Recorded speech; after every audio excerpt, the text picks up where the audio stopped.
છોટાઉદેપુર જિલ્લાના જબુગામ ખાતે આવેલ સબ સેન્ટર ખાતે વિશ્વ ઇમરજન્સી દિવસ નિમિત્તે સીપીઆર ટ્રેનિંગ કાર્યક્રમ યોજાયો.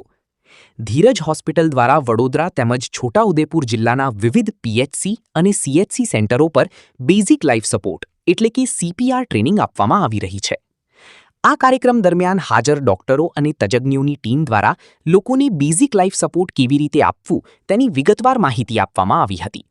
સાથે સાથે પ્રેક્ટિકલ ડેમો દ્વારા સીપીઆર કરવાની યોગ્ય પદ્ધતિ પણ શીખવવામાં આવી હતી. ધીરજ હોસ્પિટલ દ્વારા આ અભિયાન માટે કુલ 13 ટીમો બનાવવામાં આવી છે, જે અલગ અલગ વિસ્તારોમાં જઈ લોકોની ઇમરજન્સી સમયે જીવન બચાવતી પ્રાથમિક સારવાર અંગે માર્ગદર્શન આપી રહી છે. ટ્રેનિંગ દરમિયાન સમજાવવામાં આવ્યું હતું કે જો કોઈ વ્યક્તિ અચાનક બેભાન થઈ જાય અથવા શ્વાસ લેવામાં તકલીફ થાય ત્યારે 108 એમ્બ્યુલન્સ પહોંચે તે પહેલાં યોગ્ય રીતે બેઝિક લાઇફ સપોર્ટ આપવામાં આવે તો દર્દીનો જીવ બચાવી શકાય છે. કાર્યક્રમમાં આરોગ્ય કર્મચારીઓ તેમજ સ્થાનિક લોકો ઉત્સાહપૂર્વક જોડાયા હતા. આશા ન્યૂઝ ગુજરાતી, ઝહીર સૈયદ, બોડેલી, છોટાઉદેપુર. 27 વિશ્વ ઇમરજન્સી દિવસે અમે જબુગામ સબ સેન્ટરે સીપીઆર ટ્રેનિંગ પ્રોગ્રામ આયોજિત કર્યો છે ધીરજ હોસ્પિટલ દ્વારા. એમાં હું ડૉક્ટર નિર્મિત શાહ, એમડી એનેસ્થેશિયોલોજી ડિપાર્ટમેન્ટથી, અને doctor Shivam Kaneria, MD medicine ડિપાર્ટમેન્ટથી આ ટ્રેનિંગ દ્વારા અહીંયા આગળ ગામડાના લોકોને તથા સબ સેન્ટરમાં બધા જ નર્સિંગ તથા બીજા સાદા વ્યક્તિઓને સીપીઆરની ટ્રેનિંગ શીખવાડવા માટે આવ્યા છીએ.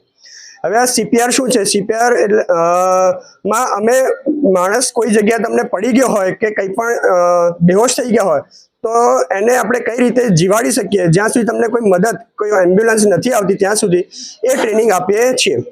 તો આ ટ્રેનિંગમાં અમે ધમની કઈ રીતે જોઈશું, તમે પેશન્ટ બેહોશ થઈ ગયા છે તો તમે એને કઈ રીતે બચાવશો, કેટલા કમ્પ્રેશન આપશો, એ બધી ટેકનિક અહીંયા અમે મેનિકન લઈને બધાની વચ્ચે એ રીતે શીખવાડીએ છીએ.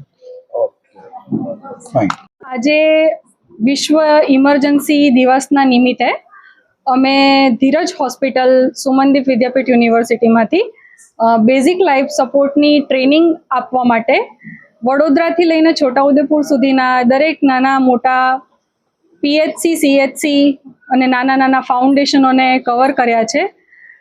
ધીરજ હોસ્પિટલમાંથી ટોટલ 13 ટીમ નીકળી છે, જે દરેક ટીમ 2 અલગ અલગ જગ્યાએ આજે ટ્રેનિંગ આપવાની છે. અને આ વિશ્વ ઇમરજન્સી દિવસ નિમિત્તે અમારો હેતુ એ છે કે દરેક વ્યક્તિ બેઝિક લાઈફ સપોર્ટ કે ઇમરજન્સીમાં 108 આવે ત્યાર સુધી માણસને સર્વાઈવ કઈ રીતે રાખી શકે.